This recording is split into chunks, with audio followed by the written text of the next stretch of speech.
साथियों, देश के प्रधानमंत्री मोदी जी, आपको ध्यान होगा कि वो चुनावों में कहा करते थे, जब देश के प्रधानमंत्री ये बात कहते हैं कि एमएसपी थी, एमएसपी है और एमएसपी रहेगी, तो उसके बाद सरकार को कानून बनाने में दिक्कत क्या है। और प्रधानमंत्री जी ये बात भी कहते थे कि 2022 में किसानों की आय दुगनी होगी। 3 कृषि कानूनों की वापसी के बाद पूरे देश में पहली बार एमएसपी की गारंटी कानून की मांग पूरे जोर शोर से हो रही है और यह आंदोलन का एक अहम मुद्दा भी है। अहम मुद्दा है कि सरकार एमएसपी पर वैधानिक कानून बनाए। जब देश के प्रधानमंत्री यह बात कहते हैं कि एमएसपी थी, एमएसपी है और एमएसपी रहेगी, तो उसके बाद सरकार को कानून बनाने में दिक्कत क्या है। आपने तमाम केंद्र सरकार के और राज्यों में बीजेपी सरकार में बैठे हुए लोगों से यह बात सुनी है कि किसान की फसल चाहे वो रबी की हो चाहे खरीफ की हो, हम एमएसपी से ऊपर खरीदते हैं।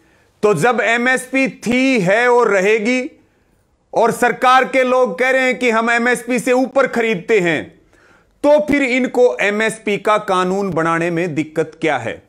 साथियों, देश के प्रधानमंत्री मोदी जी, आपको ध्यान होगा कि वो चुनावों में कहा करते थे कि C2+50 के हिसाब से लागत का 1.5 गुना किसान को एमएसपी मिलना चाहिए। और प्रधानमंत्री जी ये बात भी कहते थे कि 2022 में किसानों की आय दुगनी होगी। केवल 25-26 दिन बचे हैं। किसान यह भी इंतजार कर रहे हैं कि आखिर 1 जनवरी को किसानों की आय दुगनी कैसे होगी। और जो बात प्रधानमंत्री जी चुनाव में कहते थे, तमाम उनके वीडियो और बयान सोशल मीडिया पे हैं। जो बात प्रधानमंत्री बोलते थे, हम उसी के ऊपर गारंटी कानून की मांग कर रहे हैं। साथियों, गुजरात के मुख्यमंत्री होते हुए सेंट्रल सरकार में एक कमेटी के चेयरमैन होते हुए नरेंद्र मोदी जी ने एमएसपी की पैरवी की, एमएसपी के कानून की पैरवी की। एमएसपी ना मिलने के कारण आजादी से लेकर के और अब तक सरकारी आंकड़ों के अनुसार भारत के किसानों को 45 लाख करोड़ रुपए का नुकसान हुआ, जबकि कुल कर्ज भारत के किसानों पर राज्य और केंद्र का 10 लाख करोड़ रुपए है। हमारी जो मांग है एमएसपी को लेकर के, हम चाहते हैं कि चाहे वो पोल्ट्री फार्म हो, चाहे वो फल और सब्जियां हो, अन्न और दूध हो, सबके ऊपर एमएसपी का गारंटी कानून बने।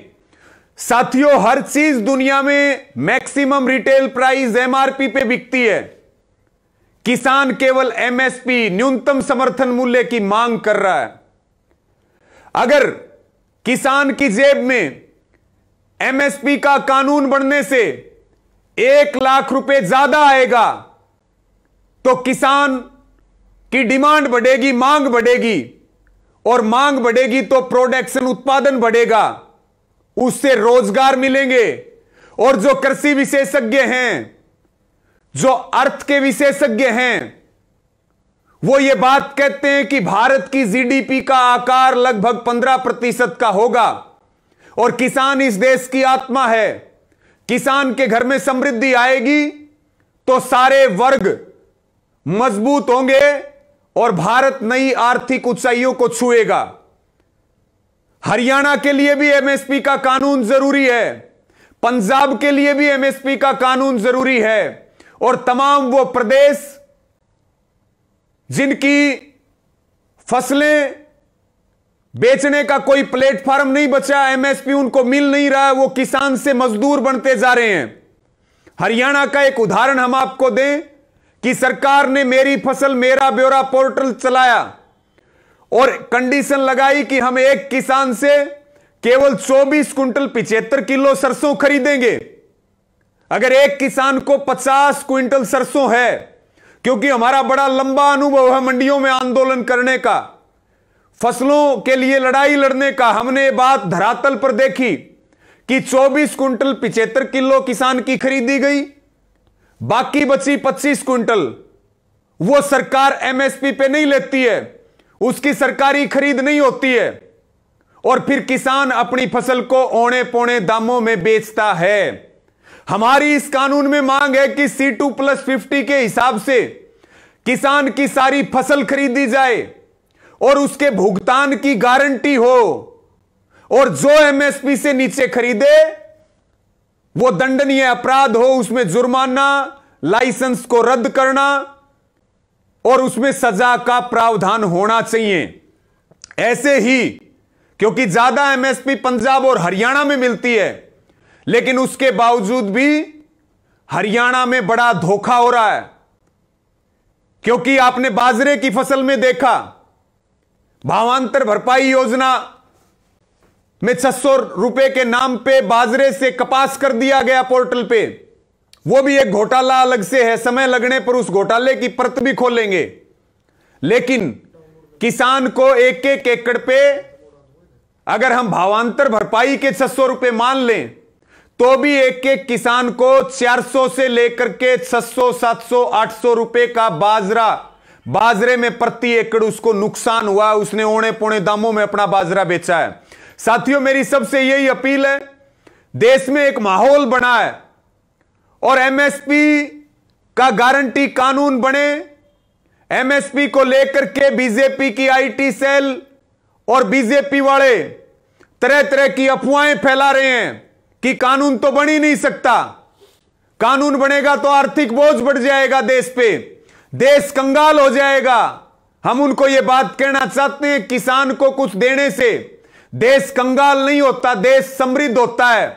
और आपकी नीयत अगर ठीक हो, आपकी सोच ठीक हो, तो एमएसपी का कानून कैसे बनेगा, यह बात टेबल पे हम आपको समझा सकते हैं। रही बात बजट की, केवल और केवल भारत सरकार का जो सालाना बजट है, केंद्रीय बजट, उसका मात्र 1% एमएसपी के लिए प्रावधान करना पड़ेगा। 1% में भारत की जीडीपी का आकार लगभग 15% होगा और किसान के चेहरे पर खुशी आएगी। किसान समृद्ध होगा तो पूरा देश समृद्ध होगा। मेरी सभी साथियों से यह अपील है, एमएसपी के लिए मुहिम चलाएं। अभी एमएसपी नहीं तो कभी नहीं, मुहिम चलाएं और इसका चर्चा होना चाहिए जगह जगह पे कि एमएसपी का गारंटी कानून क्यों जरूरी है। एक सवाल मैं अंत में और आपके सामने रखना चाहता हूं। यह चर्चा बार बार चल रही है कि सारी फसलें फिर सरकार को खरीदनी पड़ेंगी। अगर सरकार को खरीदनी पड़ेंगी तो सरकार कोई उसे अपने घर में थोड़ी रखेगी, सरकार से भी कंपनियां खरीदेंगी। लेकिन यह बड़ी शर्म की बात है कि आजादी के 75 साल बाद भी बड़ी बड़ी बातें करने वाली सरकारें भंडारण तक की व्यवस्था नहीं कर पाई और आज भी तिरपाल के नीचे गेहूं, दूसरे अनाज भीगते हैं, सड़ते हैं और फिर उनको गरीबों को ना दे करके भी उनको फेंकने का काम किया जाता है। तो मेरी सभी साथियों से यही अपील है कि एमएसपी का कानून बनेगा तो किसान की आत्महत्या रुकेगी। जिन लोगों ने खेती से मुंह मोड़ लिया है वो खेती की तरफ बढ़ेंगे। और यह बात बार बार कही जाती है कि भाई सबसे अच्छा काम खेती था और मध्यम व्यापार और नौकरी चाकरी, यह बात हमारे बुजुर्ग कहते थे। एमएसपी का गारंटी कानून मिलने से खेती और किसानी की तरफ युवाओं के कदम बढ़ेंगे और खेती और किसानी बचेगी। तो भारत एक कृषि प्रधान देश है, हम सब मिलकर के अपने देश को समृद्ध बना सकते हैं। धन्यवाद। जय जवान, जय किसान। साथियों, जय किसान।